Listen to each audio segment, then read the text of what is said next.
This man was driving down a quiet forest road when something unexpected happened. A wolf suddenly appeared, blocking his way. But the wolf wasn't aggressive, it was scared. It was asking for help. The man stepped out of the car, and the wolf began to walk slowly, as if guiding him.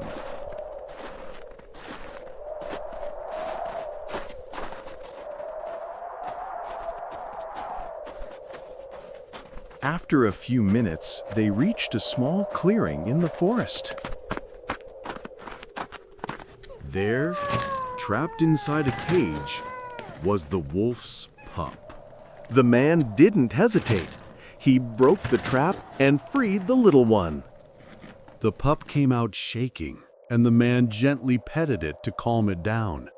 The mother watched closely, but this time without fear.